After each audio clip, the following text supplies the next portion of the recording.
সারিসাবাড়ির এক ছোট্ট গ্রামে নতুন একটা স্কুল খোলা হলো। কিন্তু অবাক ব্যাপার, সেখানে শিক্ষক হলো এক ছাগল। সবাই তাকে ডাকে ছাগল মাস্টার। গলায় টাই, চোখে গোল চশমা, হাতে লাঠি, দেখতে একদম ভদ্রলোক।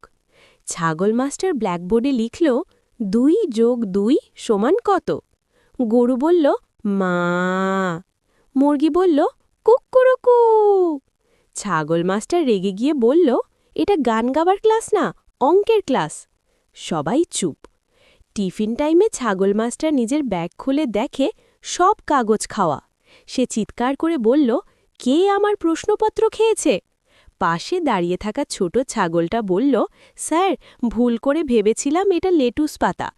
পরীক্ষার হলে সবাই খুব চিন্তিত। হঠাৎ ছাগল মাস্টার বলল, যে পাশ করবে তাকে আমি একটা গাজর পুরস্কার দেব। সবাই একসাথে চিৎকার, আমরা পড়ব, আমরা পড়ব। মুরগি পর্যন্ত বই উল্টাতে শুরু করল। শেষে দেখা গেল সবাই পাশ করেছে। ছাগল মাস্টার খুশি হয়ে বলল, দেখলে, পড়াশুনো করলে গাজর মেলে। গরু আস্তে করে বলল, স্যার, গাজর না দিয়ে একটু ঘাস দিলে ভালো হতো। সবাই হো হো করে হেসে উঠল।